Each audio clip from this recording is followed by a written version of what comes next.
Moneyweb now. On the money. I'm chatting with Mitchan Adams. He's CEO and founder of the Aeon's Creativity Technology. Mitchan, appreciate the time. SMEs right now, in small business, they survived the COVID. That was tough. They've now walked straight into load shedding, consumer under pressure. This must be maybe the toughest it's ever been for small businesses in South Africa. It's actually quite ridiculous.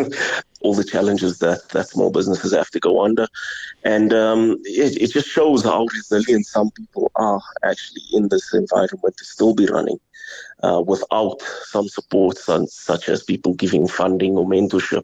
Those that are just going at it on their own. Yeah, I take your point on that, and it's quite astounding that the businesses that do manage to carry on. You mentioned funding there. I mean, I imagine often cash flow is a challenge, but I also suspect that oftentimes funding's probably not really the right answer. Yeah, mainly because guys don't know what to do with it. They haven't gone through the business schools and all of that.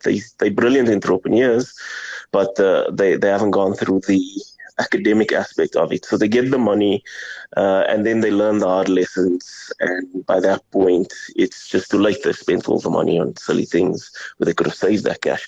Some of it is frivolous spending. Mm-hmm. They've never had money before, so they'll buy an expensive car. Others are just, put in the resources in the wrong places and not maintaining the right focus. And I suspect that very much is. I mean, it's more about tweaking the business. It's issues around, one of them, if you've got a new product, is speed to market. I mean, put the time and effort into getting a viable product into the market space. That is, I think, the number one issue with entrepreneurs. Unfortunately, they come up with a great idea, great service offering, and to them it makes complete sense. But to the end user, are they actually going to buy it? Are they going to understand what it is, especially if it's innovative, if it's the first of its kind? People are not going to understand it. They're not going to understand the use case at all. It's up to you to actually figure out what it is that people want, why they require this, and market it in the correct way.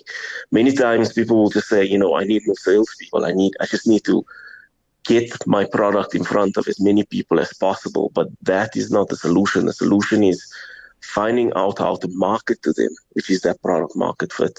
Particularly, I take your point there, if it's something new. I mean, it's around, is it a viable business longer term? Is there a large enough market for it? Added to complexity, especially if it is a new product. But your sales becomes a whole different process, potentially, and ensuring that there is enough scope out there.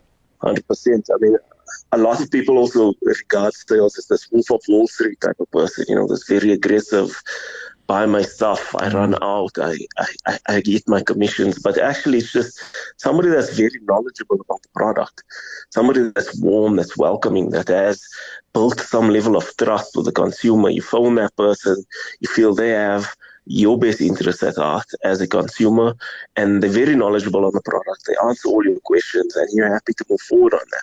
That's what we need in sales now. We don't need these aggressive people that are just trying to sell stuff, don't understand the product themselves, and have to refer you over to a call center. Yeah, and I like that point. It is. We've all seen Wolf of Wall Street. We understand the aggressive sales, but sales is very much more about building relationships, and that's a horrible cliche, but it remains true. It is 100% true. All young salespeople I meet today who say they have a natural knack to sell have that Wolf of Wall Street mentality. And that's part of our job, is to try and change mindsets, groom people, and from a sales aspect to a tech aspect to an HR to a legal to a strategy.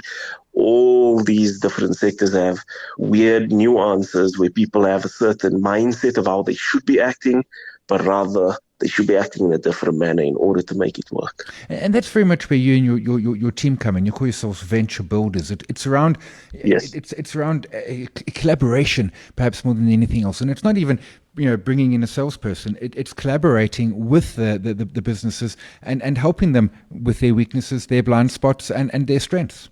Yeah, so firstly, there's a lack of core competencies that most entrepreneurs would have. So let's say you are a civil engineer and you've come up with a great new bridge technology. You know everything there is to know about bridges and building them, but do you know HR? Do you know legal? Do you know sales? Do you know the tech aspects too? what is needed there to support your entire business.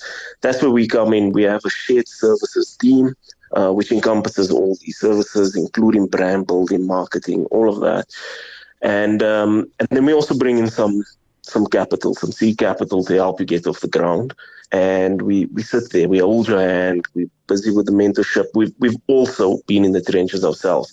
It's not like we woke up one day, did an MBA course, and now we regurgitating stuff out of all the self-help books that you'll read in in all these textbooks. We're not regurgitating that. We've been there. My favorite quote is Mike Tyson's, everybody has a plan until they get smacked in the face. And that is entrepreneurship to the T. You'll have that plan, but you're going to get smacked in the face. You're going to get the load shedding. You're going to get the lack of funding. You're going to hire your first person. And after 3 months, they're going to be amazing. In that fourth month, they become the worst employee ever. And according to labor laws in South Africa, it becomes extremely difficult to get rid of that person. So not only do you lose productivity, but you lose money in that as well. So, getting right that probation period in the beginning. We also have other methods of, trialing stuff and bringing guys in and skilling them up. We'll leave it there. Mitchan Adams, CEO and founder of Aon's Creative Technology. Mitcham, always appreciate the time.